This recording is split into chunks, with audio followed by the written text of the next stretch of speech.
Congratulations! Your hard work has made you eligible to compete at one of 13 regional contests for Minnesota History Day.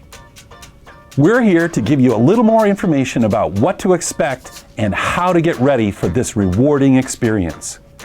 Before we get started talking about the regional contests, we need to discuss research papers. If you wrote a research paper, your category does not compete alongside documentaries, performances, websites, or exhibits at the regional level of competition. This is because paper judges need extra time to read and review entries in this category. Students will mail 4 copies of their papers to the History Day office. Papers are then sent out to judges for final evaluation and comments. Check the History Day website for more information on this category. If you wrote a research paper, you are still welcome at the regional contests, even if you don't get interviewed by the judges. Please join us to support your fellow students and friends. For students in the other 4 History Day categories, you will compete at the regional level of competition.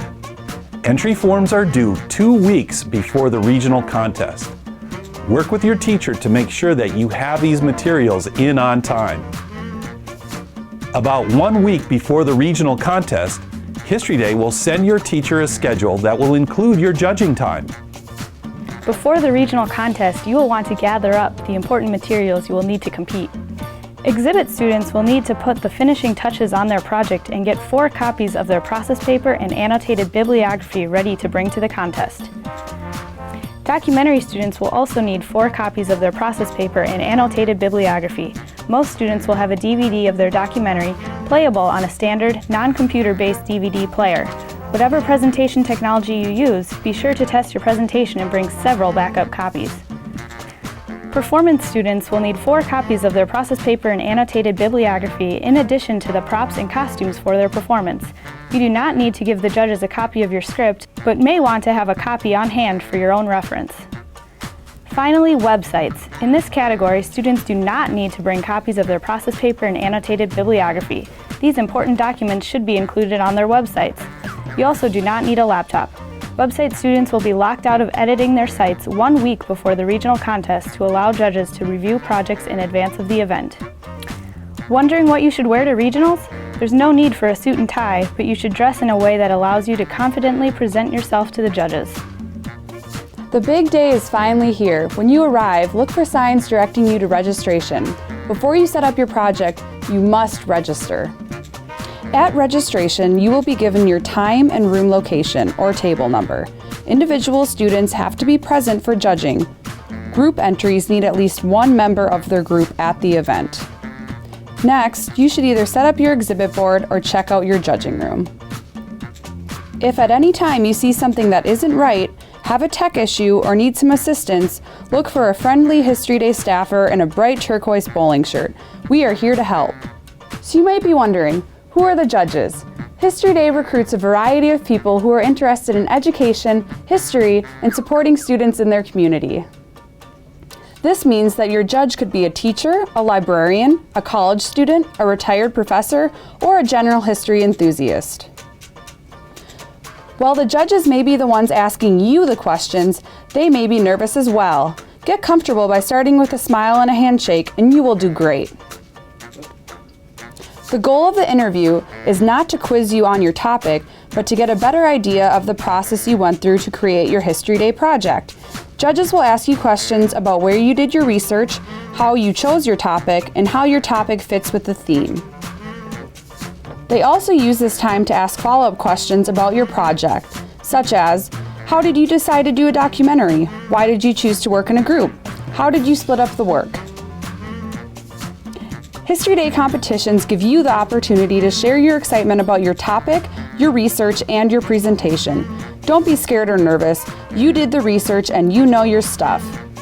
Okay, now that we know who is judging, let's take a look at the History Day evaluation criteria. Judges begin each contest by listening to an orientation where the History Day staff explain how History Day works and what we are looking for on the evaluation form.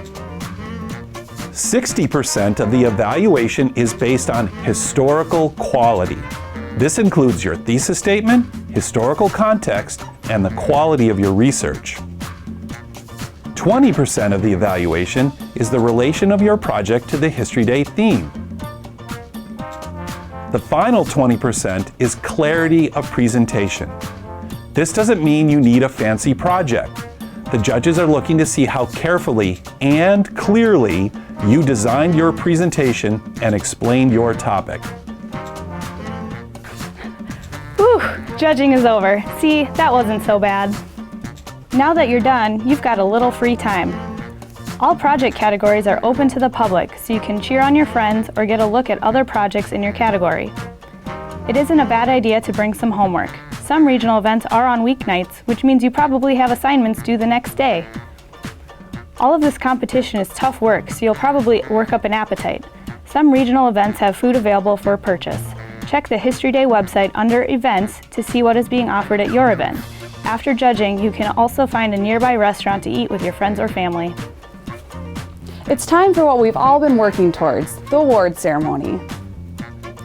We know that you are excited to hear the results, but here are some important things to know.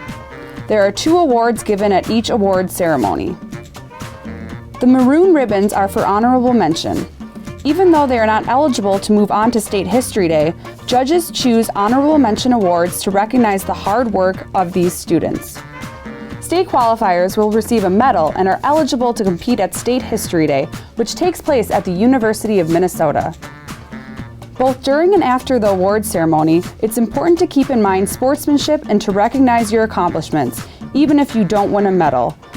Whether or not you advance, it's important to remember all the valuable skills you have learned throughout your History Day journey and support your fellow students. History Day is not about the competition, but about the valuable skills you learn along the way. Regardless of the outcome, you should be proud of your hard work. Give yourself a pat on the back. We hope you feel more prepared to compete at Regional History Day. If you have any questions, you can visit our website or get in touch with a History Day staffer. So good luck, and we will see you soon.